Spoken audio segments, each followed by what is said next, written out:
I think I have a good idea. See, I say this like every 10,000 words. I'm like, I crash out and then I'm like, but now I have a good idea of how to fix things. Can we get some commotion for the Local Heavens physical art? This is her. Obviously the final book is not going to look like this. Yeah, and also the design of the cover is slightly different than what you might see on retailer sites. The main thing is that the color of the liquid changed so that it would be clear, and then you could see kind of the lights from the back shining through the liquid. So that was a change that was made a little bit later. There's like another small difference between the final cover and this cover. I doubt most people will be able to notice it. I didn't even start this vlog properly. My name is Kris and I am a speculative fiction writer. I make videos about my writing journey. Anyways, my debut novel, Local Heavens, is a cyberpunk Gatsby reimagining. It's coming out in October. You can also request a digital arc through NetGalley. So if you have a NetGalley account and you want to read the book early and review it early, you can. I have no control over who gets approved. That's all my publisher. Lots of things have happened in the past couple months or so that I haven't been vlogging. Second thing is I finished getting blurbs from authors. Getting author blurbs was super cool. If you are a Ko-fi member, I wrote like a short Ko-fi exclusive blog post about the blurb process, so I won't get into it here. What else happened? I'm like blanking. Audiobook rights were sold for Local Heavens. I got a lot of questions about whether Local Heavens would get an audiobook, and yes, it is. So those pre-order links are already up. The book will be getting released in the UK. I don't quite know when any official announcements will be made, but if you are in the UK, low-key, you can already pre-order the book, I'm pretty sure. If you are in the UK, just stay tuned for more updates. Yeah, I'm so excited that those of you who are in the UK will be able to read it. I do think that the UK book will be looking a little bit different. Yeah, that's a summary of Local Heavens updates. If you want to request a physical arc, my publisher has a form for that. I'll have all of that stuff linked in the description box. Anyways, yeah, that's what's going on. Other things that I've been up to, I actually went back to my university recently, and my creative writing teacher had reached out and asked if I would like to talk to her students. Visited my old school and I got to just see the campus again. I haven't been back in a while, and I got to talk to my old teacher and just catch up with her, and that was really cool. And I got to basically answer some writing / publishing questions from the undergrads. Those are all of the Local Heavens updates that I have for now. The Floating House updates, I have basically been away from YouTube because I have been trying to really power through and get to the end of the Floating House. So it is the start of April right now, and if you recall from my previous vlogs, I was attempting to have the book finished by this month. I do think that the draft is less polished than I would have liked it to be. I really thought that I would have a better draft with this book. Every few chapters has just presented a new challenge, and I know that this book is going to need revision work. I hit some roadblocks with the plot, and I had my brother basically read the first half of the book. Sending the book to my brother gave me some reassurance that the book isn't as awful as I had made it out to be in my head. I think the draft is not perfect, not polished, definitely a first draft. It's not as, I don't think it's as good at the line level as I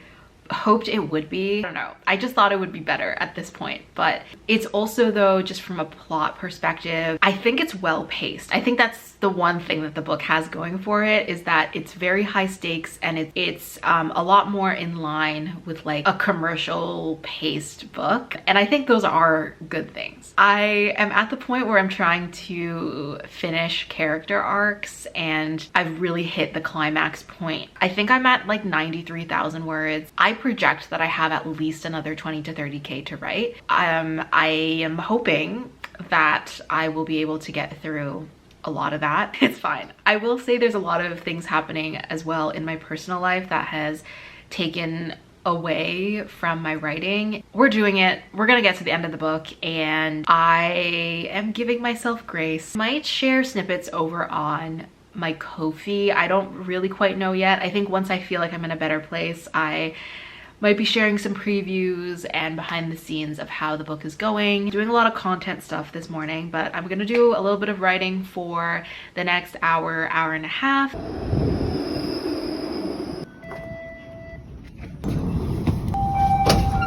Line 1.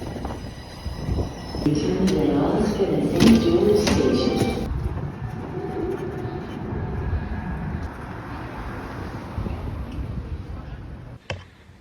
Whoa. Yeah.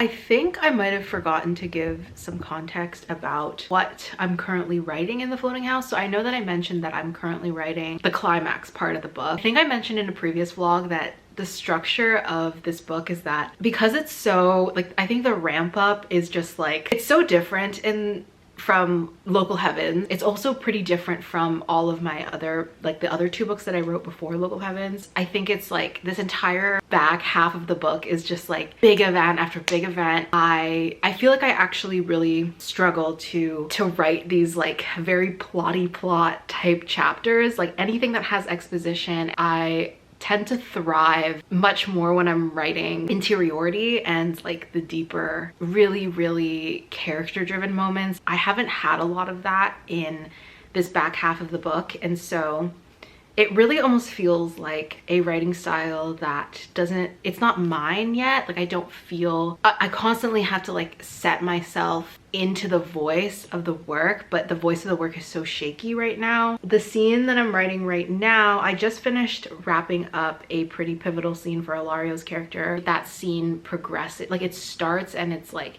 it starts super tense and then it just like further escalates. That was like a pretty tough scene to write because I feel like it didn't fully, there's like so much ground that I have to cover in that chapter that it's making me feel like I need to lay more groundwork prior to that chapter, because I think in the climax, like I just don't really like doing more exposition about world or character by the time we're getting to the climax of the book. Climax should be payoff, payoff, payoff. Then I have to write Vara's chapter, and one of the reasons that I am really struggling, there are so many different ways that I could go with it that I'm not quite sure which direction I want to go. Impulsively decided to kill a character who I thought I would kill later in the book earlier, because like the way that I was writing the scene, I was like, okay, it feels right if this character dies right now. Yeah, now I'm like dealing with the repercussions of that.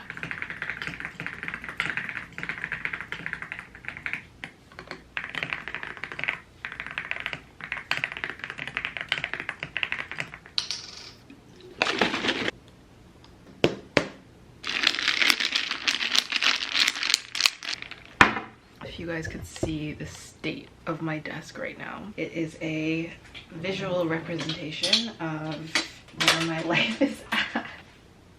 I don't know if you can see, it's just lots of things, Sorry, it's been a very slow start to the day. I also have like a massive headache.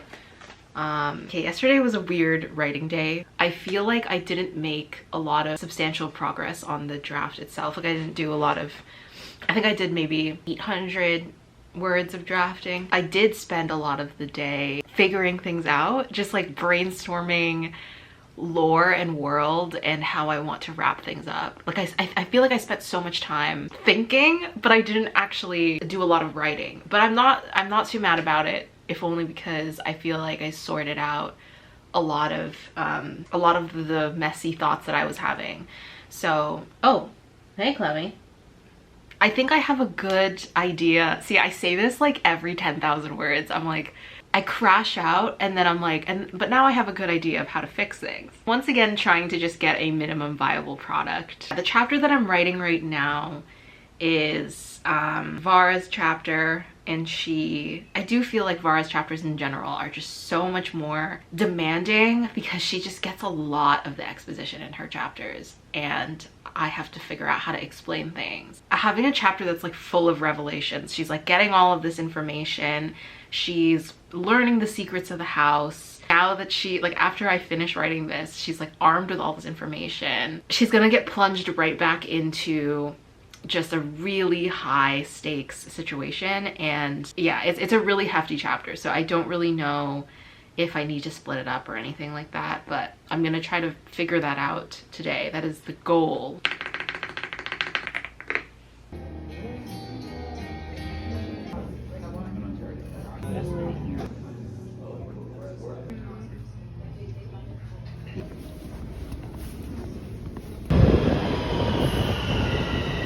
Hi. It's 3 in the morning, which if you're new to my channel, you might not know, but I am an extreme night owl. I just got in a little bit of writing today. It was a terrible, terrible writing day, but I feel like the process of writing The Floating House has just been me trying to keep it together. I have not felt very creatively stimulated. I feel like there's so much that I love about The Floating House conceptually. I just haven't been able to immerse myself in this world. I feel like I have no command over the story. I want to finish this book and like reevaluate my life. I was so focused for kind of my entire life on this idea of becoming a published author. There's this anti-climax that comes with achieving all of these things. And I feel like this entire year will just be me holding my breath until October. The sun will rise on October 15th and my life will be the same. You dream of something for your entire life and you get there and you get to the top of the mountain and you're like, this is it. And I know that I have other books in me. I don't know how to keep writing when I'm trying to fight my own publishing demons. When you enter your debut year and you start moving the goalpost, right? It's like so irrational and it just feels like stupid to have this mindset of, well, my book isn't worth anything because it didn't sell for 6 figures at auction, you know? Just a crazy sentence to say out loud. It is so easy to find a reason to feel like an absolute failure, even though you've accomplished the thing that you needed to accomplish, that you wanted to accomplish. I know that I can write the books, but can I write them the good quality that I want to write at a speed that is sustainable to be successful in publishing? Reading update. Okay, it's been so long since I last vlogged, so I can't remember what I was reading in the previous vlog. I moved a lot of my books out of my apartment already, so I don't have pretty much any of my books here anymore, but I did finish reading Big Super 2 by Sujin Witherspoon, which was the YA rom-com that I was reading in my last vlog, I think.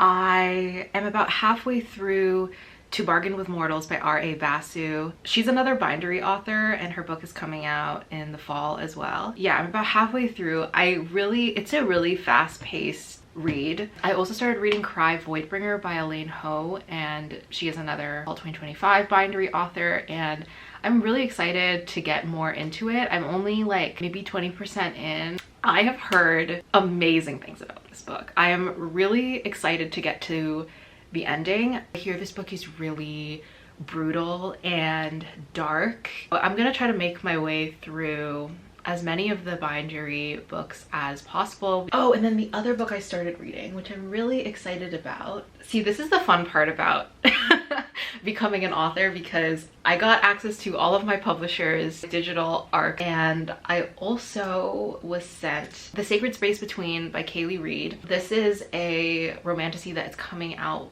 also in the fall. I think it's coming out in November. I actually first heard about this book and started following Kaylee when she did her book announcement last year, and she was, I believe, on sub with this book, her debut novel, for 2 days, I think it was, and we became acquainted, and she sent me her book and I was so excited. So it's a fantasy. It follows an iconographer who is sent to paint the portrait of an exiled saint. That's all I know. I'm only on chapter 3, but yeah, I really like it so far, and hopefully I can get through it soon. I think I'm gonna read a little bit of that today. We are back. What has happened in the last few days? I spent an entire day literally just trying to figure out this damn plot. Like an entire afternoon, I think for 4 hours, me and my brother sat down and we were like, let's figure out what the hell is going on. I have really been struggling with the floating house, and I think if you watch all of the vlogs where I've worked on the floating house, you will see how much this book has just taken from me. Clemmy! Yeah, I think you jumped on the counter. Yeah, you did, huh? You can see that my room is quite empty.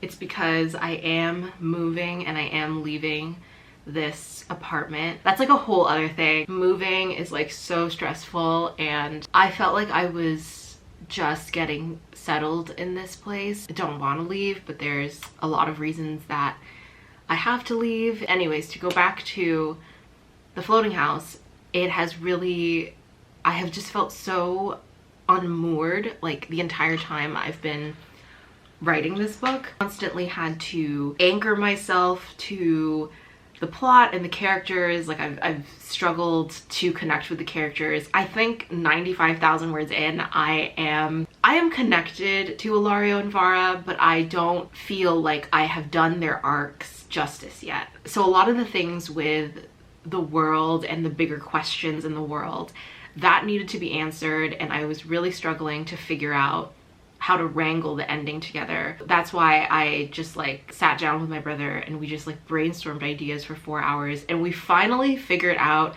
what we needed to figure out.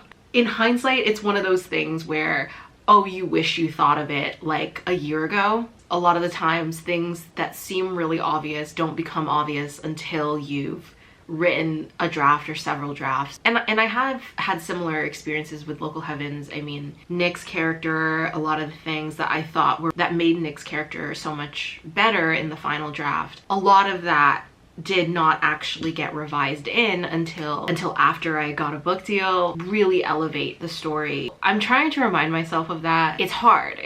Like, I haven't had a really solid writing day in several weeks. I feel like the typical timeline for publishing is you publish, you get your book deal, and then you have 2 years until publication. And so you have this entire year where you're not really having to promote the book, and you're not, you might be doing edits on it, but a lot of you kind of have like that year in between, right? To just kind of let things sit and to like mentally prepare yourself for everything, and also to like get started on a new book. For me, because my turnaround time was so fast, this entire year has just felt like edits, and then suddenly, like within like a couple months, it's like, okay, they're on NetGalley, arcs are up on NetGalley now.